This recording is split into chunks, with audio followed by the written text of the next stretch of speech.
The sky above Vela Prime had always been beautiful.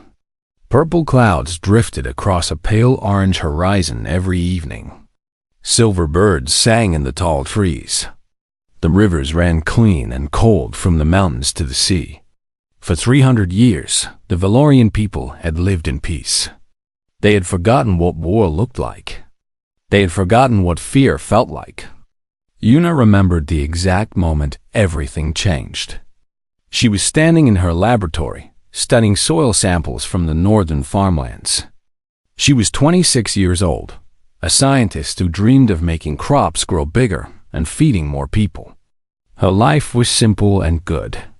She had her work, her small apartment near the river, and her older brother Taiho, who worked at the History Museum in the capital city.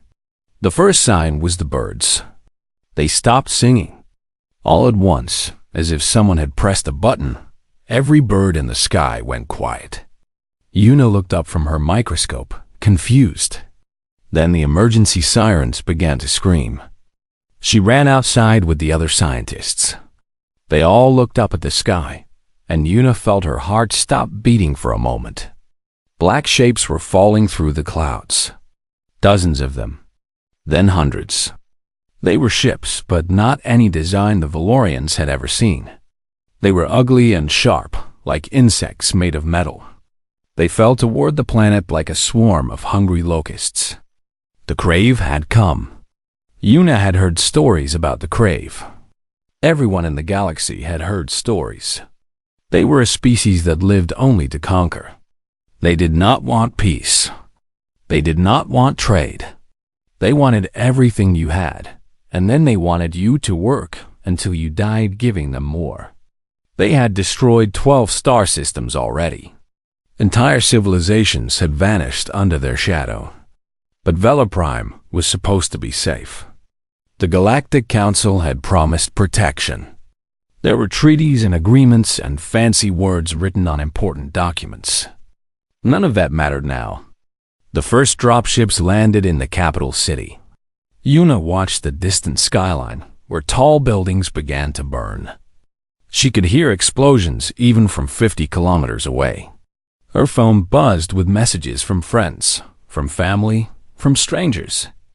Everyone was asking the same questions. What is happening? What do we do? Where do we go? She tried to call Taiho. The line was dead. For 3 days, Una hid in her laboratory with a group of survivors. They watched the news until the news stopped broadcasting. They watched the sky until watching became too frightening. The Crave ships circled overhead like vultures waiting for something to die. On the 4th day, Crave soldiers found them. Una would never forget what the Crave looked like. They were tall, almost 3 meters high. Their skin was gray and rough, like stone. They had 4 arms and 2 legs, and their faces had no expression at all.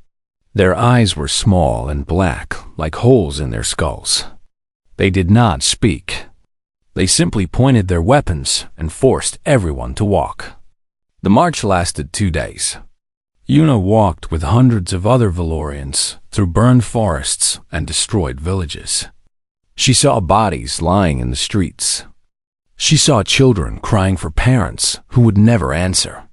She saw old people fall down and get left behind because the Crave did not wait for anyone. When she finally arrived at the camp, her feet were bleeding and her throat was dry from thirst. The camp was built in a valley that had once been farmland.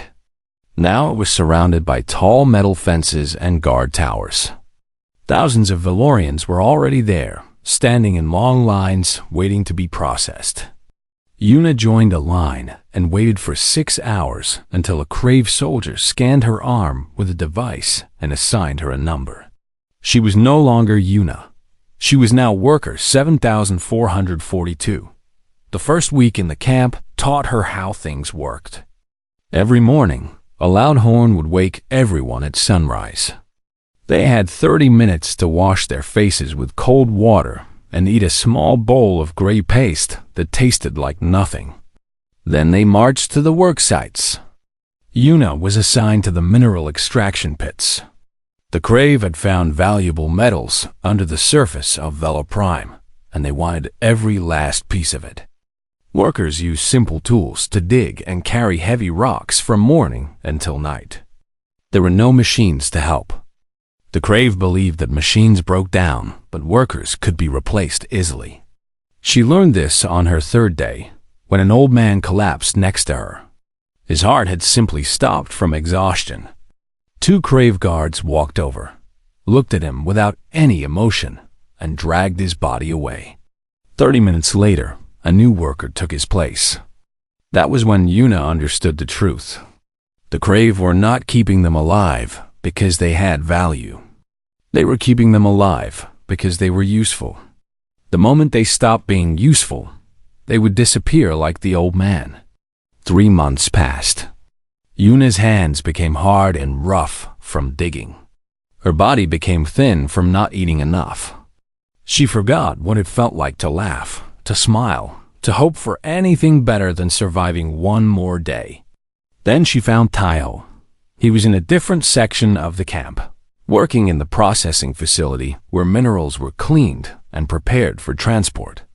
A friend of a friend passed a message, and one night they managed to meet near the fence between their sections. Taiho looked different. His gentle face had become hard and angry. His eyes, which once showed only kindness, now burned with something dark. He had lost weight like everyone else, but there was a strength in him that surprised Yuna. He told her he was organizing a resistance. Small groups of workers were stealing supplies, hiding tools, gathering information about guard rotations. They were planning something big. Yuna felt a spark of hope, but it died quickly. She looked around at the guards, at the fences, at the ships that passed overhead every hour. She looked at their weapons, which were farming tools and stolen knives. The Crave had armies and warships and technology beyond anything Valorians could imagine. "We cannot win," she whispered. "You know this." Taiho grabbed her hands. His grip was tight. "I know we will die," he said. "But I refuse to die as a slave. I refuse to let them take everything without fighting back." Yuna wanted to argue. She wanted to tell him to stay safe, to survive, to wait for rescue. But rescue was not coming. The Galactic Council had sent messages, expressing their deep concern about the situation on Vela Prime. They had held meetings and written reports and discussed the matter in great detail. But they had not sent a single ship to help. The galaxy had abandoned them. That night, Yuna lay on her thin sleeping mat and looked up through a crack in the ceiling. She could see stars. Once, those stars had filled her with wonder and curiosity. She had dreamed of traveling to other worlds, meeting other species, learning the secrets of the universe. Now the stars only reminded her of how alone they were. Somewhere out there, billions of beings lived their normal lives. They ate good food and slept in warm beds and complained about small problems that did not matter. They knew about Vela Prime. They knew about the Crave. But they did nothing because it was not their problem. Because helping was too dangerous. Because some lives simply mattered less than others. Yuna closed her eyes and tried to sleep. Tomorrow would bring more digging, more suffering, more death. And the day after that would be the same. And the day after that. Hope had died on Vela Prime. She just had not stopped breathing yet. But far away, beyond the borders of known space, in a region the galaxy considered unimportant, something was stirring. A species that the great powers had ignored. A species that had its own history of suffering, of war, of survival against impossible odds. A species called humans. And they had just received a signal. Admiral Park Do-hyun had not slept in 36 hours.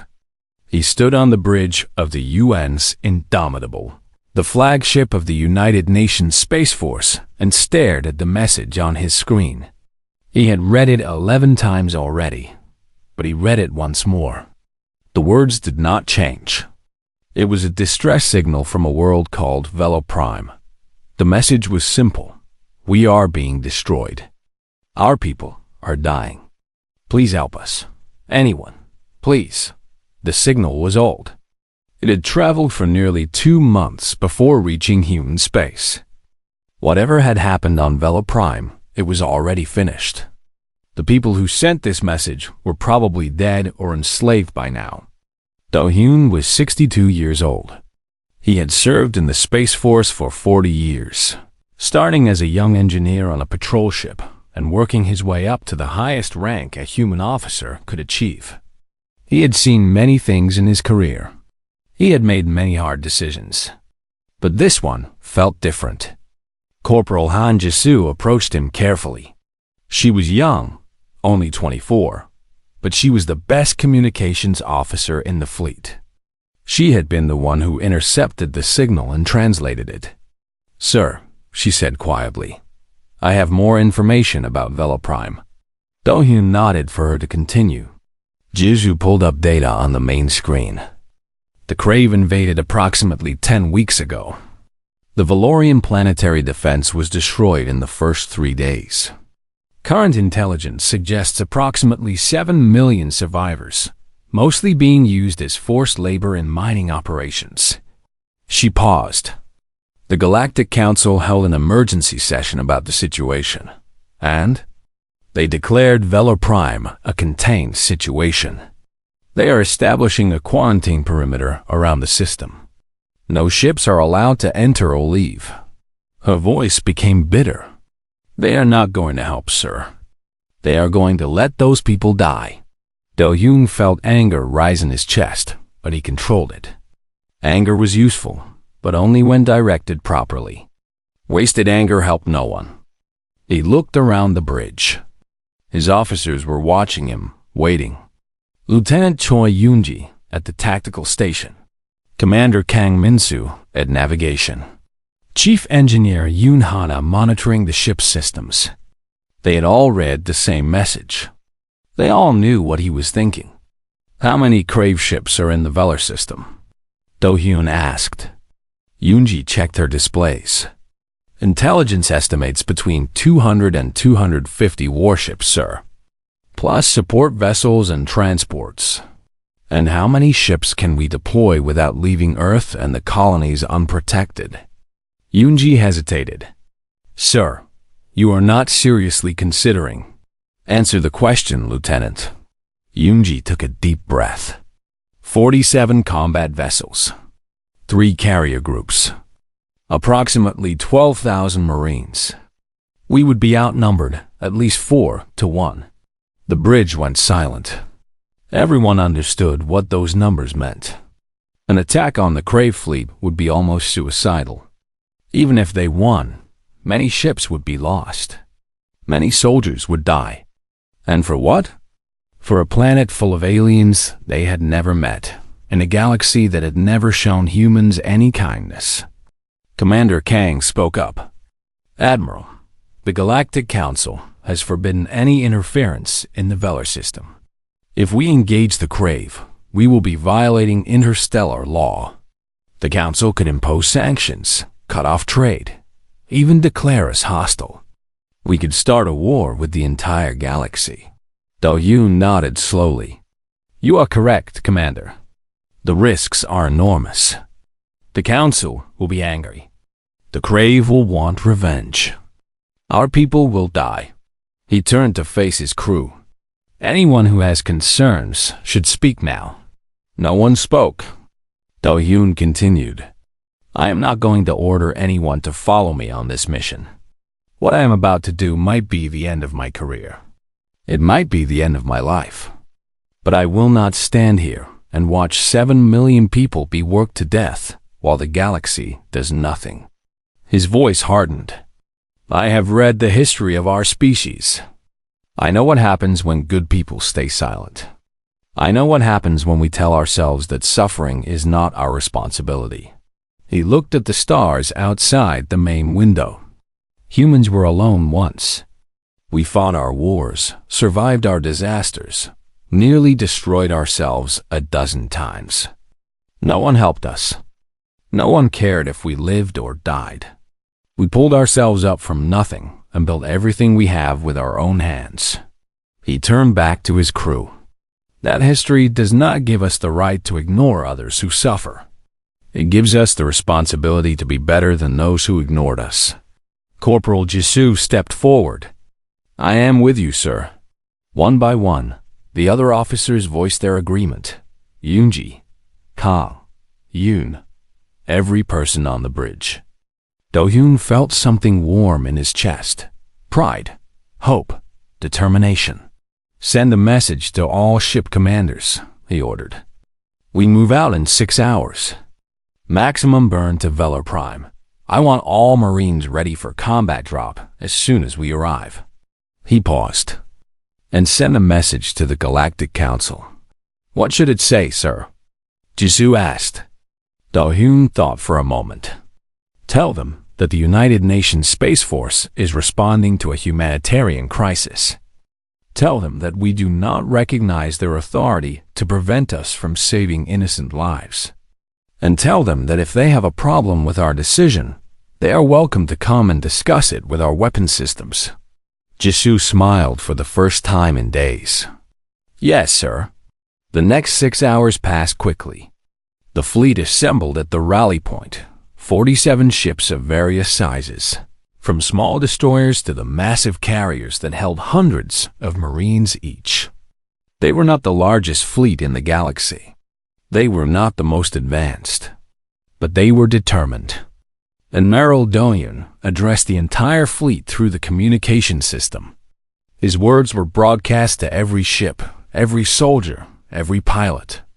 You all know why we are here, he said. You all know the risks. We are going to fight an enemy that outnumbers us 4-1 to save people we have never met on a world most of us cannot even pronounce correctly. He allowed himself a small smile.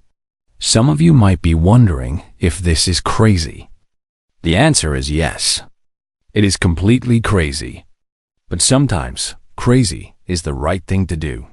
His voice became serious. I will not lie to you.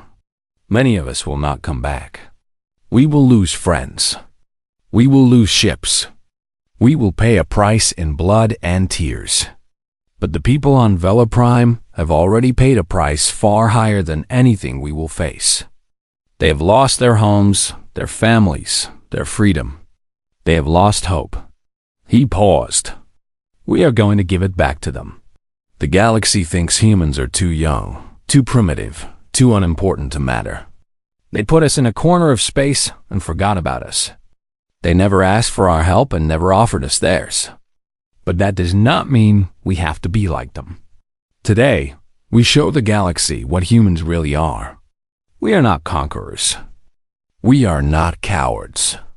We are the ones who run toward the fire when everyone else runs away. We are the ones who fight for people who cannot fight for themselves. We are the ones who believe that every life has value, no matter what world it comes from. He raised his voice. Humanity, forward! The response came back from every ship, every throat, every heart. Forward! 6 hours later, the fleet entered the jump point and disappeared into faster-than-light travel. Behind them, messages from the Galactic Council demanded they stop, threatened them with consequences, warned them of the destruction they would face. Admiral Do-hyun did not respond.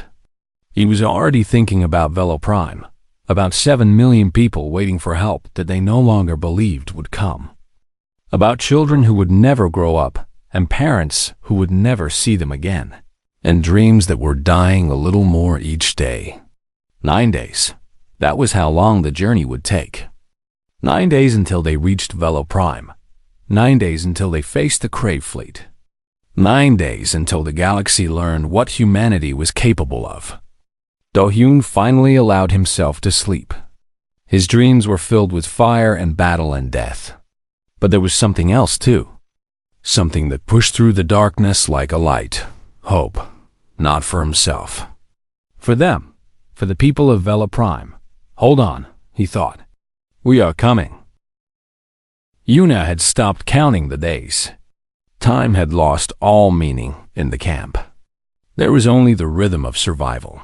Wake up, eat the gray paste, work in the pits until her arms could no longer move.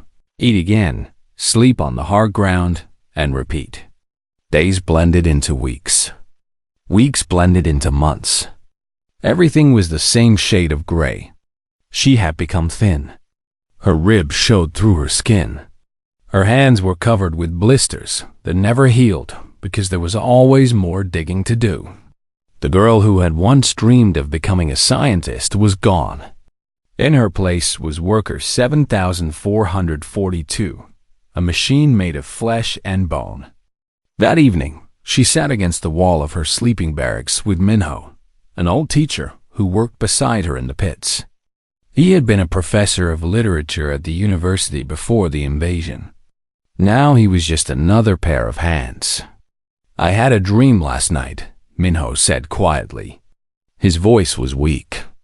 He was getting sicker every day, and Yuna knew he would not survive much longer. I dreamed that I was in my classroom again. My students were there.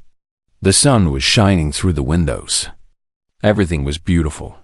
Yuna did not know what to say. Dreams of the past were dangerous. They reminded you of what you had lost. Do you think anyone out there knows what is happening to us? Minho asked. Yuna looked up at the darkening sky through the gaps in the roof. They know, she said. They just do not care. Minho nodded slowly. Perhaps that is worse than not knowing at all. They sat in silence for a while. Around them, other workers were settling down to sleep, trying to rest their broken bodies for another day of labor. The guards walked their routes outside, their heavy footsteps echoing in the quiet night. Then something strange happened. A flash of light appeared high in the sky.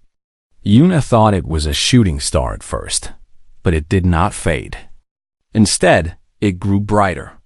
Then another flash appeared, and another. Soon the entire sky was filled with lights, streaking across the darkness like a storm of fire. The guards stopped walking. Their communicators began to make noise, harsh voices speaking rapidly in the Crave language. Yuna did not understand the words, but she understood the tone. It was panic. She stood up and moved to the window. Other workers were doing the same, pressing their faces against the walls to see what was happening outside. The lights were getting closer. They were not stars. They were ships. But they were not Crave ships. These vessels were different. Smaller, faster, more graceful in their movements. They cut through the atmosphere like knives, leaving trails of fire behind them. Dozens of them. Then hundreds. Explosions bloomed in the distant sky. Yuna saw a Crave patrol ship try to intercept the newcomers, only to be torn apart by weapons fire in seconds. The debris fell toward the ground like burning rain. Minho grabbed her arm. What is happening? Who are they? Yuna shook her head. She had no answer. In all her studies, she had never seen ships like these. They did not belong to any species she knew. The ground began to shake. Through the window, she saw massive shapes descending from the clouds. Troop carriers. They were heading toward the camp. The Crave guards were running now, abandoning their posts and rushing toward the command building. Alarms began to sound, loud and piercing, mixing with the thunder of battle overhead. A new sound joined the chaos. A deep, rhythmic thumping that grew louder with each second. Yuna looked up and saw something falling from the sky directly toward the camp. Not a ship. Something smaller. Many somethings. Drop pods. They hit the ground like meteors, crashing through fences and buildings and guard towers. The impact threw Yuna off her feet. She landed hard on the floor, her ears ringing, dust and debris filling the air. When she looked up, she saw a figure emerging from one of the fallen pods. It was tall, covered in armor that looked thick and heavy. The armor was painted dark green, with strange symbols on the chest and shoulders. The figure carried a weapon that Yuna did not recognize, large and dangerous. Through the visor of its helmet, she could see nothing but darkness. For a terrible moment, Yuna thought these were just different invaders. New masters to replace the old ones. She pressed herself against the wall, making herself as small as possible. The armored figure looked around the barracks, scanning the frightened workers huddled in the corners. Then it did something unexpected. It lowered its weapon. Slowly, carefully, the figure reached up and removed its helmet. Yuna had never seen a face like this before. The skin was a light brown color. The eyes were dark and shaped differently than Valorian eyes. The hair was black and cut very short. It was an alien face, completely unfamiliar. But the expression was not alien at all. It was kind, gentle, concerned. The figure spoke. The words meant nothing to Yuna. Then a device on the figure's chest crackled, and a translated voice emerged. "Do not be afraid. We are here to help. You are safe now." Yuna felt tears running down her face before she realized she was crying. Outside, the battle was intensifying. More drop pods were landing throughout the camp. The armored figures, the humans, were spreading out, engaging the Crave guards with terrible efficiency. Yuna watched through the broken wall as a group of humans encountered a squad of Crave soldiers. The Crave were bigger, stronger, with forearms and natural armor on their bodies. They should have been superior in combat. They were not. The humans moved like water, flowing around obstacles, covering each other, striking with perfect coordination. Their weapons cut through Crave armor like it was paper. Within minutes, the Crave squad was destroyed. The human who had spoken to Yuna was now helping workers stand up, guiding them toward the exit. Other humans were breaking open the locked doors of the barracks, freeing more prisoners. Medical soldiers were treating the wounded, handing out water and food to the starving. Yuna found Minho still sitting against the wall, too weak to stand. She helped him up, putting his arm over her shoulder. "Who are they?" Minho asked, his voice full of wonder. A human soldier heard the question. Through the translator, he answered, "We are humans. We came from far away. We heard your call for help." Minho shook his head in disbelief. No one was supposed to come. The council said no one would come. The human soldier smiled. It was a strange expression on an alien face, but somehow it was comforting. "We are not part of your council. We do things our own way." More explosions sounded in the distance.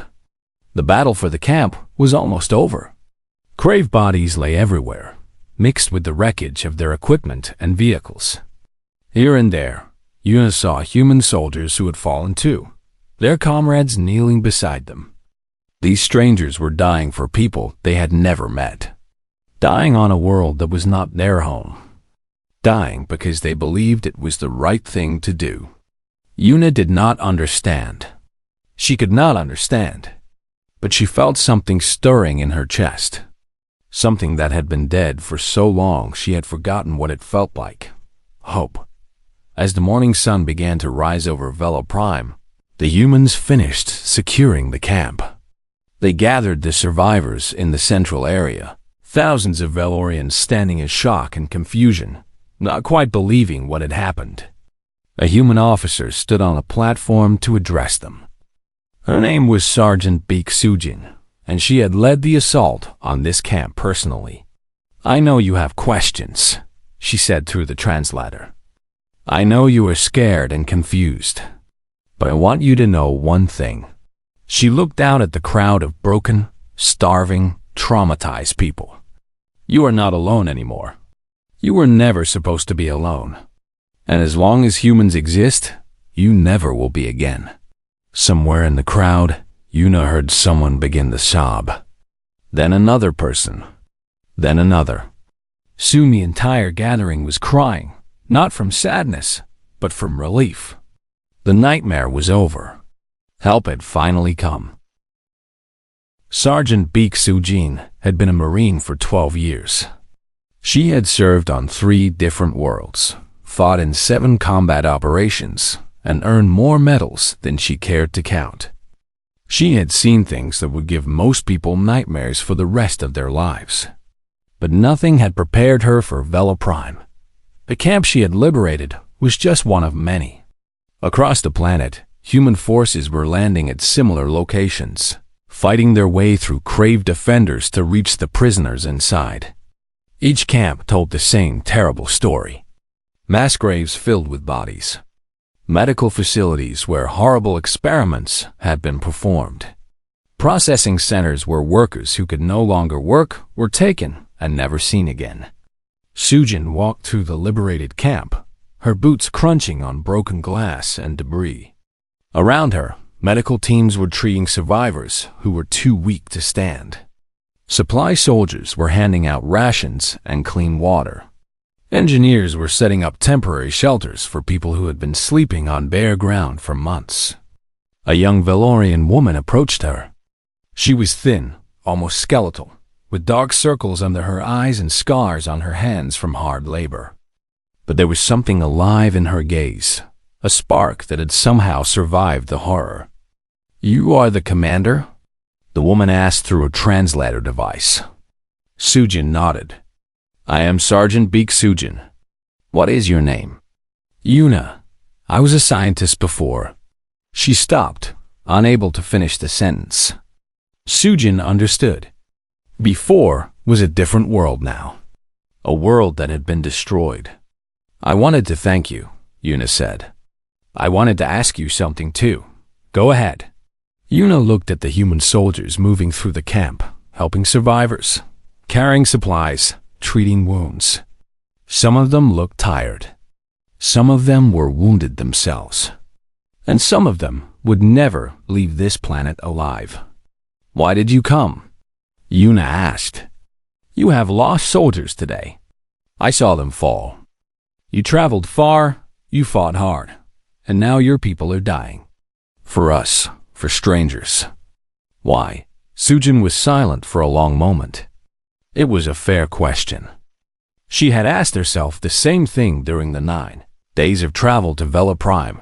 She had asked herself again as the first drop pods launched, knowing that she might never see her home again. Because someone had to, she finally said. "And no one else would." Yuna shook her head. "That is not an answer. You could have stayed safe. You could have let the council handle the situation. You gained nothing by coming here." Sujin smiled sadly. "Do you know the history of humans, Yuna?" "No. I had never heard of your species before today. We come from a small planet called Earth. For most of our history, we were alone. We fought wars against each other. We suffered disasters and plagues and famines. Millions of our people died in conflicts that we started ourselves." She paused. "We were not a kind species. We did terrible things to each other." She looked up at the sky, where human ships were still fighting Crave vessels in orbit. "But somewhere along the way, we learned something important. We learned that the measure of a civilization is not how it treats its strongest members, but how it treats its weakest. We learned that suffering does not become acceptable just because it happens to someone else." A distant explosion lit up the horizon. Sujin watched it fade before continuing. "My grandmother told me stories about our old wars. She told me about times when people saw others suffering and did nothing. They said it was not their problem. They said getting involved was too dangerous. They watched innocent people die and went home to eat dinner like nothing had happened." Her voice became harder. "We promised ourselves we would never be like that again. We wrote it into our laws, our culture, our very identity as a species. When someone needs help, you help them. When someone is being hurt, you protect them. Even if it is hard. Even if it is dangerous. Even if it costs you everything." Yuna was quiet for a long time. "That is a beautiful belief," she finally said. "But it is also a painful one." Sujin nodded. "Yes, it is. At that moment, a communication signal came through Sujin's helmet.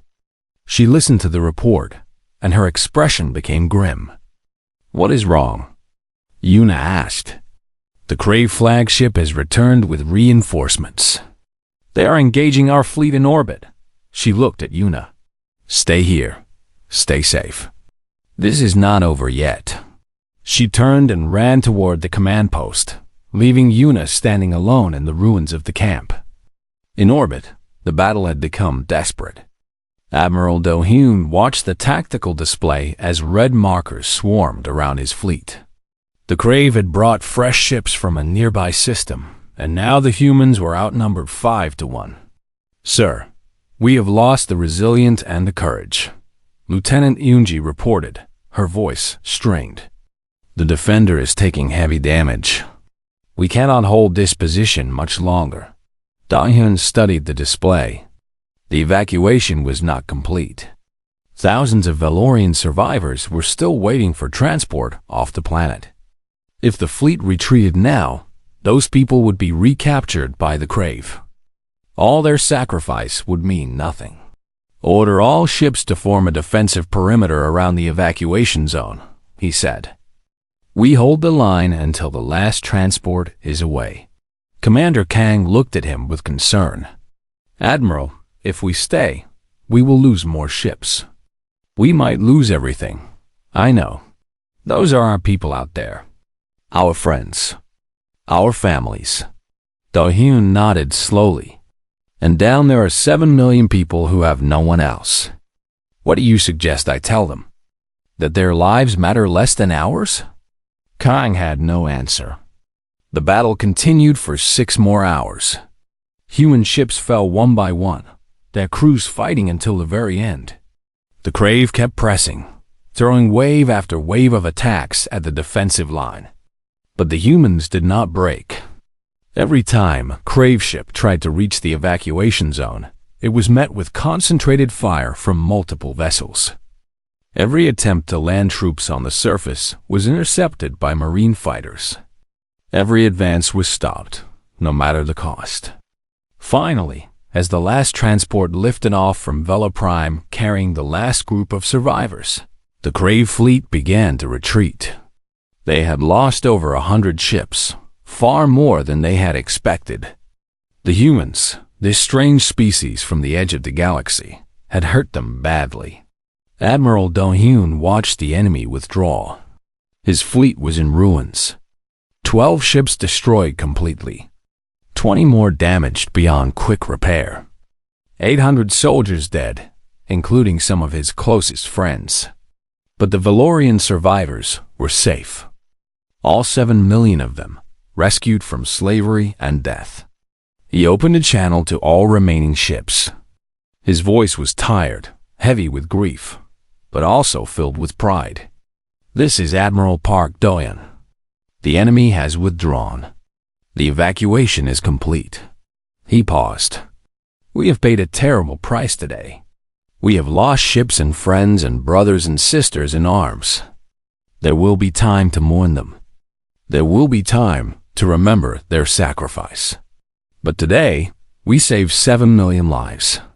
7 million people who had lost all hope, who believed they had been abandoned by the galaxy, who were waiting to die in chains. We gave them something precious.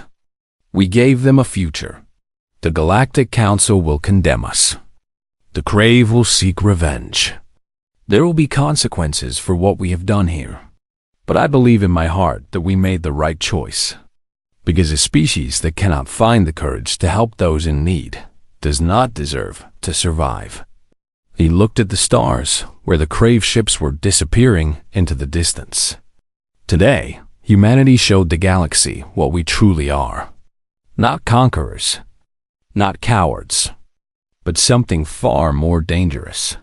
We are the ones who refuse to look away. On the surface, Yuna watched the last transport rise into the sky, carrying survivors to safety. Beside her, Taiho stood with his resistance fighters, weapons still in their hands, unable to quite believe what had happened. "They really came," he whispered. "They really saved us." Yuna nodded.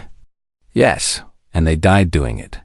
She thought about Sergeant Sujin's words, about the cost of compassion, about a species that had chosen to suffer so that others might be free. For the first time in months, she felt something other than despair. She felt hope. 1 year had passed since the liberation of Vela Prime. Yuna stood in the central square of her rebuilt hometown, watching workers plant young purple trees along the main street. The trees would take decades to grow to their full height, but that was all right. For the first time in a long time, the Valorian people had decades to look forward to. The town looked different now. Many of the old buildings were gone, replaced by new construction that mixed Valorian design with unfamiliar elements. Human engineers had helped with the rebuilding, bringing technology and methods that had accelerated the recovery far beyond what anyone had expected. The most striking change was in the center of the square, where a statue had been erected 3 months ago. It showed a human soldier in full armor, helmet removed and tucked under one arm. The soldier's other arm was extended downward, reaching toward a smaller figure that was rising from a kneeling position. The smaller figure was Valorian, and the expression on its face was one of pure relief. Yuna had seen the statue many times, but she still stopped to look at it every day. The inscription at the base was written in 2 languages, Valorian script and the human writing system called Korean. You were never alone. You only needed someone to believe it first. Footsteps approached from behind. Yuna turned to see a familiar figure walking toward her, wearing the plain clothes of a civilian but carrying herself with the unmistakable bearing of a soldier. Sergeant Baek Sujin had changed too. Her face showed the marks of a hard year, new lines around her eyes and a tiredness that never quite went away. But she smiled when she saw Yuna, and the smile was genuine. "You come here every morning," Sujin said. "Do you know that?" Yuna nodded. "I like to remind myself that this is real, that it actually happened." They stood together in comfortable silence, watching the workers and the children playing in the streets and the ordinary life unfolding around them. "How is Tai-Ho?" Sujin asked. "He is busy. The new government appointed him Minister of Reconstruction. He says he does not sleep anymore." Yuna smiled. "But it is a different kind of not sleeping than before. A better kind." Sujin nodded. "And the old teacher, Minho?" Yuna's smile faded slightly. "He passed away 3 months ago. The doctor said his body was too damaged from the camps. But he told me he was happy before the end. He got to see his students again, some of them. He got to teach 1 more class. I am sorry. Do not be. He died free. That was more than he expected." They walked through the square together, past shops and homes and schools that had been built from nothing. Everywhere they went, Valorians stopped to bow respectfully toward Sujin. Some of them reached out to touch her hand or her shoulder, as if making sure she was real. "They still do that," Sujin said, slightly embarrassed. "You saved their lives. They will never forget. We did not do it alone. The Valorian resistance fought alongside us. Your brother and his people were incredibly brave." Yuna shook her head. "We fought because we had no choice. You fought because you chose to. That is different." They reached a small park on the edge of town, where a memorial wall had been built. The wall was covered with names, thousands of them, written in both human and Valorian script. These were the people who had died during the liberation. Human soldiers who fell in battle. Valorian prisoners who did not survive long enough to see freedom. Resistance fighters who gave everything they had. Yuna traced her fingers over some of the names. She had known many of these people. She had worked beside them, suffered beside them, hoped beside them. "The Galactic Council is still angry," Sujin said. "They have condemned our actions officially. They say we violated their territory and started an unauthorized military operation." Yuna felt a flash of anger. The council did nothing while my people died. They watched us suffer for months and sent only words. Now they are upset that someone else acted when they would not? That is politics. The powerful do not like being reminded of their failures. What will happen? Will there be punishment for your people? Sujin shrugged. The council has threatened sanctions, trade restrictions, diplomatic isolation. Admiral Do-hyun told them that humans have survived worse and will survive this too. He also reminded them that we now have allies. Yuna looked at her with curiosity. Allies? Sujin smiled. Word has spread about what happened here. About the humans who crossed the galaxy to save a species they had never met. Other worlds have reached out to us. Quietly, secretly. They are asking if we might help them too. The council will not like that. No, they will not. But the council cannot control what people hope for. And right now, across 100 worlds, people are looking at the sky and wondering if the humans might come for them too. They sat on a bench near the memorial, watching the sun move across the sky. The day was beautiful, with clear air and gentle wind, and the sound of children laughing somewhere nearby. I have thought about your question, Yuna said suddenly. What question? The one I asked you after the liberation. About why humans came to save us. Sujin waited. I think I understand now, Yuna continued. It is not about gaining something. It is not about strategy or politics or advantage. It is about what kind of species you want to be. What kind of universe you want to live in. She looked at the memorial wall, at all the names of the dead. Humans believe that every life has value. That suffering matters, even when it happens to strangers. That is not just a belief you talk about. It is a belief you are willing to die for. Sujin nodded slowly. My grandmother used to say something. She said that the world is always ending for someone, somewhere. There is always a war, always a disaster, always people crying for help in the darkness. And you have two choices. You can close your eyes and pretend you do not hear them. Or you can light a candle and start walking toward the screaming. That is a hard way to live. Yes, but it is the only way that lets you look at yourself in the mirror. They sat in silence for a while longer. Then Yuna stood and offered her hand to Sujin. Come, there is something I want to show you. She led the human soldier through the town, past the new buildings and the busy streets, to a small facility on the outskirts. It was a laboratory, newly constructed, with modern equipment and eager young scientists working at various stations. What is this place? Sujin asked. Yuna smiled. This is the Valorian Human Research Institute. We are studying how to combine our agricultural science with human technology. Our goal is to develop new crops that can grow anywhere, on any world, in any conditions. Crops that could feed billions of people who are currently starving. She looked at the young scientists, many of whom had been prisoners in the camps just a year ago. You gave us our future back, she said. Now we want to use that future to help others. The way you helped us. Sujin stared at the laboratory, at the hopeful faces of the workers inside. For a moment, she could not speak. That is, she started, then stopped. Yuna touched her arm gently. You planted a seed when you came to Vela Prime, not just crops or buildings or governments.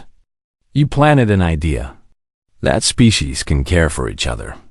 That the strong can protect the weak. That hope is not just something you wait for, but something you create. She turned to face the human soldier directly. The galaxy is watching now. They see what humans did here. They see what we are doing in response. And maybe, slowly, they will start to believe that a better universe is possible. That they do not have to be alone. That someone will come for them too. Sujin wiped her eyes with the back of her hand. I think Admiral Do-hyun would like to hear that. Then tell him. Tell all of your people. Tell them that their sacrifice meant something, that it created something new, that because they marched through our ashes, we were able to rise again. Above them, the sky was full of stars. Somewhere out there, the Crave were regrouping. The Galactic Council was scheming. A dozen other conflicts were brewing on a dozen other worlds. But somewhere out there, people were also hoping. They were looking at the sky and waiting for lights to appear. They were waiting for the humans to come. And maybe, just maybe, they would not have to wait much longer. Yuna looked up at the stars and smiled. Hope had returned to the galaxy, and it marched in human boots.